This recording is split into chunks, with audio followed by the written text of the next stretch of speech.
नमस्कार दोस्तों, स्वागत है आपका एजुपेटेड चैनल पर। और जैसे कि आप जानते हैं कि मैं आपके लिए बहुत ही अच्छी वीडियो लेके आता हूं।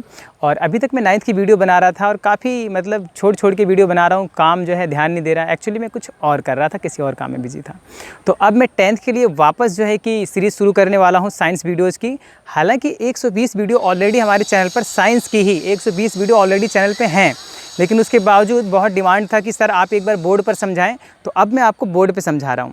अगर वीडियो पसंद आए तो ज़रूर लाइक करिए, क्योंकि देखिए इतनी मेहनत आपके लिए की जाती है। तो अगर आप लाइक करते हैं तो हमारा कॉन्फिडेंस बढ़ता है और हमें लगता है कि हमारी जो मेहनत है वो वैल्यूएबल है। तो चलिए शुरू करते हैं। सबसे पहले सवाल यही उठता है कि जो चैप्टर का नाम है रासायनिक अभिक्रिया एवं समीकरण, इसमें रासायनिक अभिक्रिया ये क्या है, यानी कि व्हाट इज़ केमिकल रिएक्शन।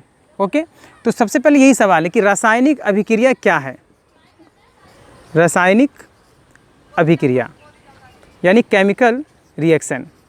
तो दोस्तों आपको मैं बता दूं कि हम अपने आसपास अपने आसपास बहुत सारी चीज़ें ऐसी देखते हैं जिनमें चेंज होता है, परिवर्तन होता है। जैसे आप देखते हैं कि खाना अगर आप गर्मियों में खुला छोड़ देते हैं तो वो सड़ जाता है, उसका जो टेस्ट होता है वो ख़राब हो जाता है। इसके अलावा आप देखते हैं दूध से दही बन जाती है। सोचिए कि दूध से दही बन गई। उसके अलावा लोहे पे जंग लगना, पेपर का जलना, या फिर और भी बहुत सारे ऐसे परिवर्तन हैं जो हमारी आंखों के सामने होते हैं और हम अपने दिन प्रतिदिन जीवन में उसे देखते हैं। तो कुछ ऐसे ही परिवर्तन होते हैं जिन्हें हम रासायनिक परिवर्तन कहते हैं।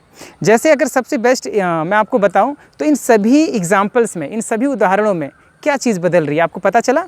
इन सभी उदाहरणों में एक चीज़ बदल रही है, वो है इनकी प्रकृति, नेचर। क्या बदल रहा है? नेचर। इसे ध्यान रखिएगा कि रासायनिक अभिक्रिया क्या है।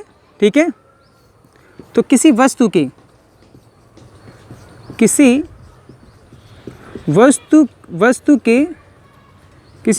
प्रकृति एवं अवस्था में, ठीक है, किसी वस्तु की प्रकृति एवं अवस्था में होने वाला परिवर्तन। किसी वस्तु की, चाहे आप इसे ऐसे ले सकते हैं, चाहे अगर मैं इसे एक लाइन में बोलूँ तो क्या,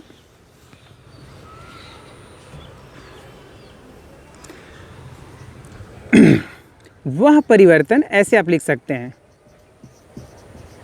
वह परिवर्तन जिसमें पदार्थ की, ठीक है, वह परिवर्तन जिसमें पदार्थ की प्रकृति एवं अवस्था, ठीक है, प्रकृति एवं पहचान, अगर हम ये बोले तो ये सही है। अवस्था नहीं, अवस्था फिजिकल हो जाएगा, ठीक है, यानी भौतिक गुणधर्म हो जाएगा। तो वह परिवर्तन जिसमें पदार्थ की प्रकृति एवं पहचान बदल जाती है, ठीक है, बदल जाती है, उसे रासायनिक परिवर्तन कहा जाता है। क्या कहा जाता है? देखिए अभी मैं रासायनिक अभिक्रिया नहीं बता रहा हूँ, रासायनिक परिवर्तन बता रहा हूँ। फिर इसी के बाद इसी में आपको एक लाइन और लिखनी है कि वह परिवर्तन जिसमें पदार्थ की प्रकृति एवं पहचान बदल जाती है उसे रासायनिक परिवर्तन कहते हैं। क्या कहते हैं? रासायनिक परिवर्तन कहते हैं। लेकिन हम क्या पढ़ रहे थे भाई? हम तो रासायनिक अभिक्रिया पढ़ रहे थे। तो इन परिवर्तनों को अब देखिए, तो इन परिवर्तनों को ही रासायनिक अभिक्रिया कहा जाता है।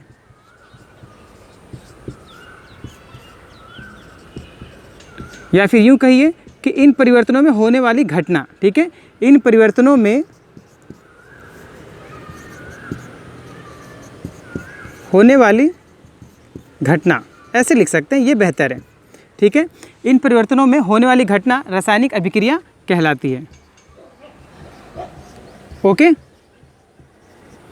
उदाहरण के तौर पे अगर हम बहुत ही सिंपल सा उदाहरण लें, जैसे मान लीजिए जो मैग्नीशियम होती है, यानी कि जो मैग्नीशियम रिबन है, आप सबकी जो एक्टिविटी इसमें जो पहली एक्टिविटी दे रखी है वो मैग्नीशियम रिबन की दी हुई है, ठीक है।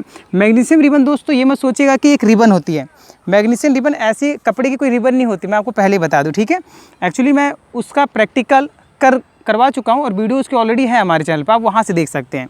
मैग्नीशियम रिबन एक लोहे की पत्ती के समान ही होती है और वो मेटल ही है, लोहे की तरह ही होती है, बस वो जल जाती है आराम से। तो मैग्नीशियम रिबन को अगर हम ऑक्सीजन की प्रेजेंस में जलाएंगे, किसकी प्रेजेंस में? ऑक्सीजन की प्रेजेंस में, ठीक है, तो क्या होगा? तो मैग्नीशियम जब ऑक्सीजन से अभिक्रिया करता है तो मैग्नीशियम ऑक्साइड बनता है। क्या बनता है? मैग्नीशियम ऑक्साइड, ठीक है। कभी भी दोस्तों कोई भी वस्तु अगर ऑक्सीजन से अभिक्रिया करेगी तो ऑक्साइड बनाएगी। अगर मैग्नीशियम का हम फॉर्मूला लिखें तो क्या होता है? Mg, ठीक है। और अगर हम ऑक्सीजन को लिखें तो हम लिखते हैं ऑक्सीजन O2 के रूप में मिलता है। तो इस प्रकार से अगर हम पूरी कंप्लीट रिएक्शन करें तो क्या होगी, MgO, ये होता है मैग्नीशियम ऑक्साइड का फॉर्मूला। अब क्योंकि संतुलित नहीं है तो संतुलित कर देते हैं, और ये कैसे हुआ संतुलित ये आपको बाद में सिखाया जाएगा। और अगर आपको जल्दी सीखना है तो ऑलरेडी इसकी वीडियो बनी हुई है, आप जाके हमारे चैनल पे विजिट कीजिए, नीचे डिस्क्रिप्शन बॉक्स में लिंक दिया हुआ है वीडियोज़ का, वहाँ से आप देख लीजिए कि how to balance a chemical reaction, रासायनिक समीकरण को कैसे संतुलित करें। तो यहाँ पर जो है कि आपका ये एक अभिक्रिया होगी जिसे हम रासायनिक अभिक्रिया कहेंगे, ठीक है।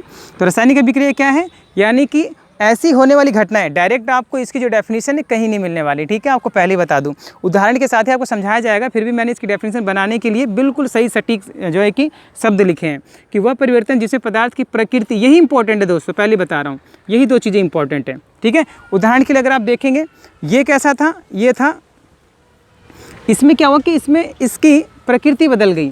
पहले ऐसा रिबन सा होता है, ठीक है, और जलने के बाद जब मैग्नीशियम ऑक्साइड बनता है तो वो पाउडर टाइप का होता है। तो एक तो बदल गई इसकी पहचान, ठीक है ना। और दूसरी बात, पहले मैग्नीशियम था, मैग्नीशियम ऑक्साइड हो गए, केमिकली अलग हो गए।